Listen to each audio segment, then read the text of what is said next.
Okay. I have been trying to figure out how to get this plate planter to plant pumpkins.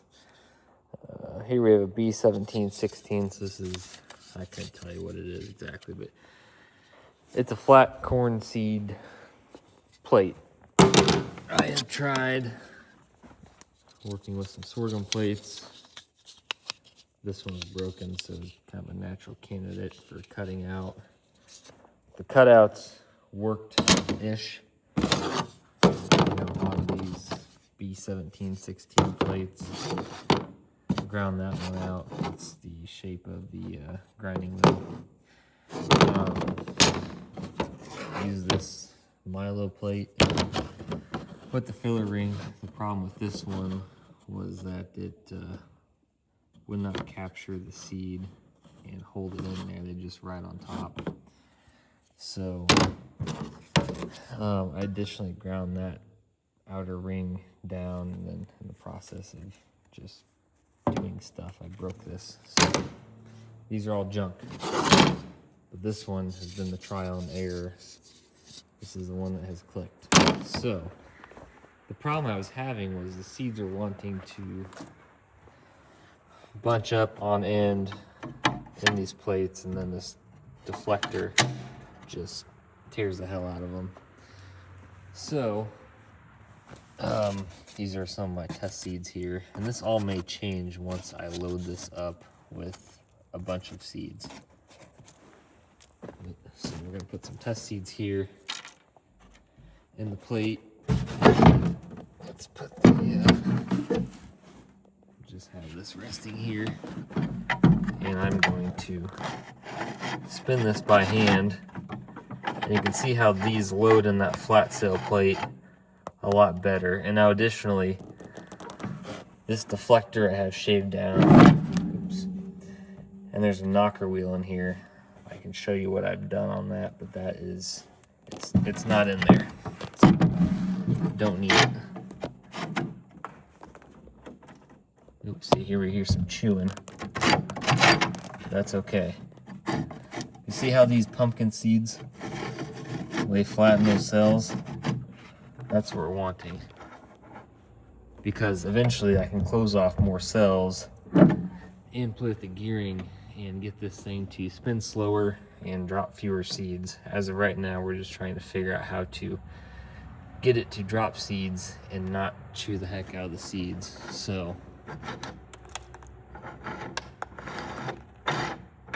I mean, I think it's working. So oh my gosh. Okay, I'll show you what I have done in here. Try not to make this video too long. Let me try these out in a minute. But this is just a standard, what is it, B716 plate.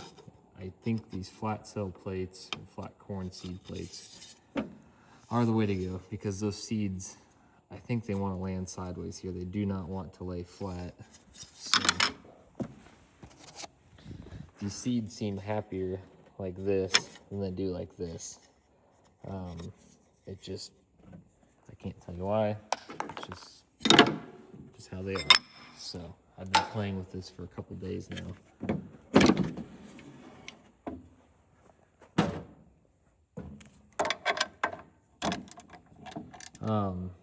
I think most of these, or probably all of these, they have a flathead screw on there.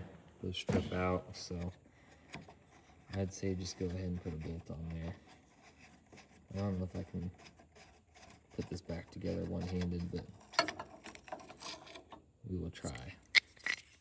No guarantees. So here's the deflector. I have shaved that down kind of substantially. Not a whole lot, but just enough to make it not want to grind the seeds apart when they get in there sideways. And then here's the holder. I don't know what the proper term is for that. That holds the knocker in. I have cut that down. These seeds, they'll fall right out. You do not need the knocker on these. I needed that, and I dropped it.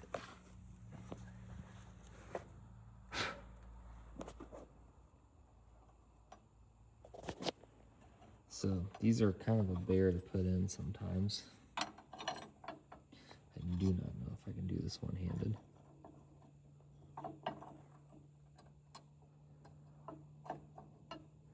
Yeah, see how that guy wants to kick over.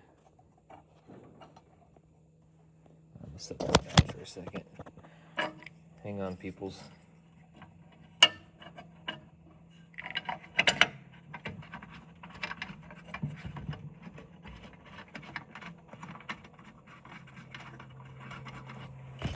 Okay, that's in. Need to tighten it down.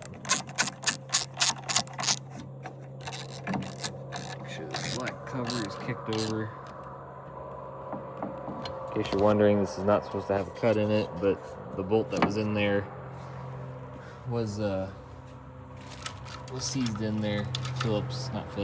Flathead would not come out, so I had to cut the head of it, chip it out.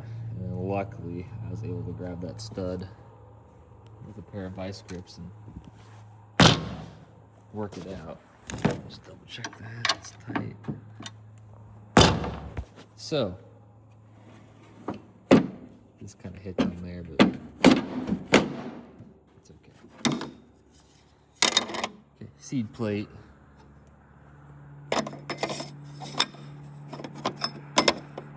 Driver.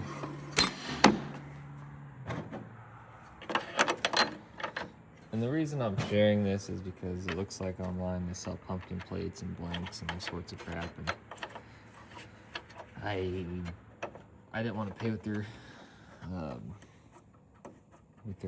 charging for all that stuff. And I thought, well, I'll show you. I bought all of these plates at an auction for $10. Now, if you go online, all these plates and filler rings and crap, like this set right here, $85. It's a Milo plate. These filler rings, expensive. Sunflower plates, expensive. Soybean plates, expensive. Paid $10. So, while we're waiting here, I'll tear open this bag of pumpkin seeds. And I'm buying small bags and I'm overpaying for them because before I want to go and spend a bunch of money on pumpkin seeds, bulk pumpkin seeds, I want to make sure I can use a small amount, so the price per seed is probably higher than it needs to be. But this is research and development, so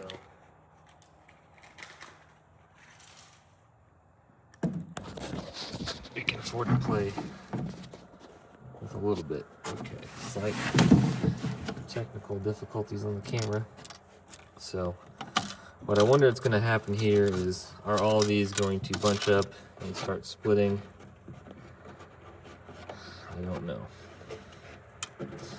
But we got a pretty clean box, no splits in there. If this was filled, like we're in the field, this is how it would be filled. So let's see how it does. Got 1, 3, that's okay.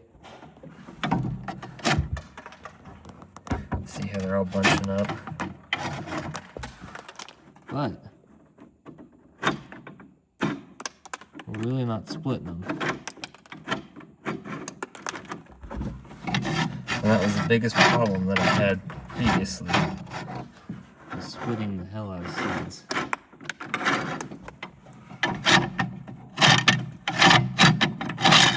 Sounds like we got kind of chewy on one of those, but hang on, folks.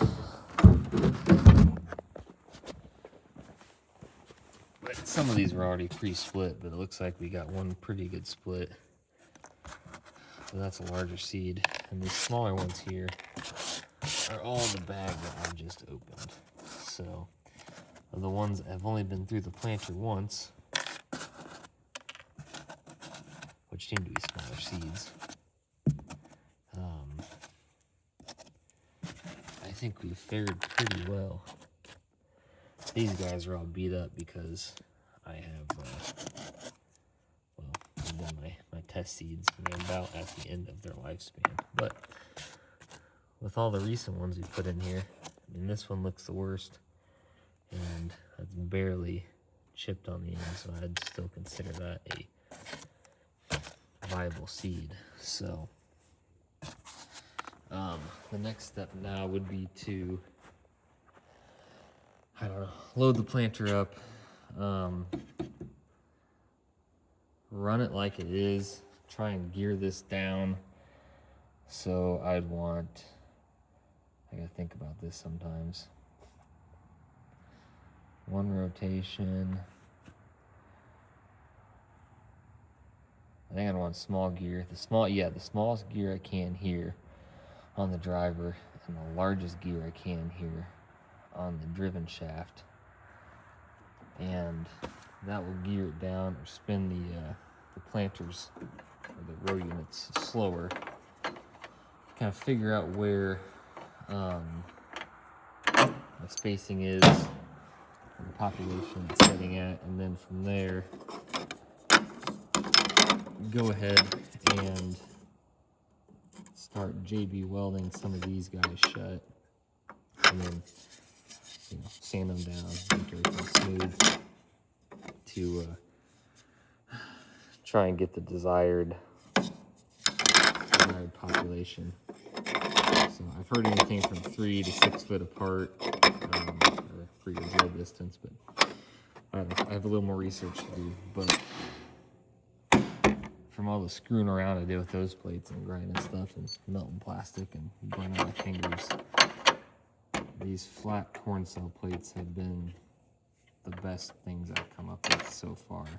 I know John Deere made a designated pumpkin plate, but I'm not buying that because they need a filler ring, which I probably have.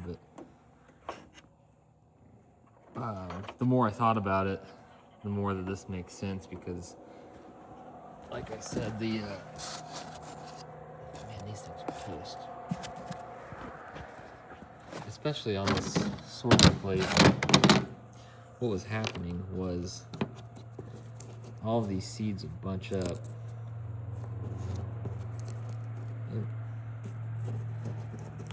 And sit in a cell like that, and that knocker would come along and just chew them all to hell. I don't understand what the difference is with these versus this just lets one seed sit in there, 1 or 2. Even if it's 3, it's not a big deal. You can prune those out. I'd rather have a spot that's got the correct drill distance and multiple plants there versus misses and chewed up seeds. You can always go in there and weed them out. So this seems to be good progress. When we start planting pumpkins, we'll make some videos of it. So anyways, that's all I got. But that's promising results. This is the first time I've run seeds through there and them really not get chewed up. So I know some people will set somebody on the planter, and if I can avoid that and someone just dropping seeds down tube, that's what I want to do, because I want to make this a one-man deal, and I don't want to have to ask anybody for help. So, all right, over and out.